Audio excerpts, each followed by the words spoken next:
Mana bugun biz nima ovqat qilishga tayyorgarlik ko'ryapmiz. Biz boshlovda jarayonimizni boshlab oldik. Go'shtni qovuryapmiz. Go'shtlarimiz ozgina kattaroq. Rangidan ko'ra. Navbat bilan narsalarni solamiz.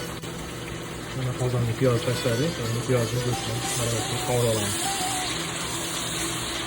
Piyozni yaxshilab qovurish kerak. Kuzargunicha ovqatga ancha yaxshi mazza beradi.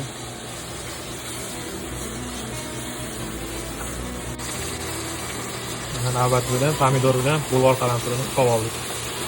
Endi yaxshilab buni ham qovurib olamiz.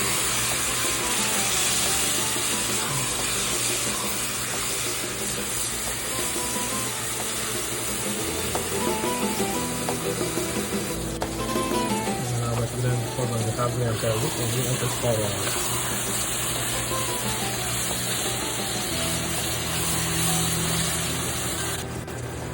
Qovurish jarayonimiz so'ngida qozonga kartoshkani soldik. Endi buni ham qo'shib qovurib olamiz.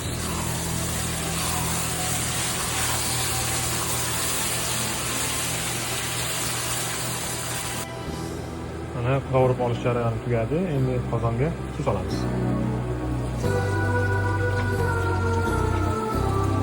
Suvni biroz ko'proq solsak ham bo'ladi. Suv solib bo'ldik. Endi yuvib tayyorlab olgan oshimizni sho'ramizni solamiz.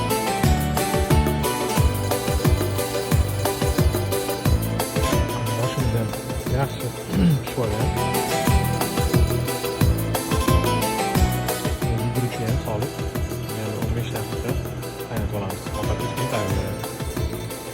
Mana mashhurdan guruchni ham solib bo'lganimizdan keyin ancha qaynadi.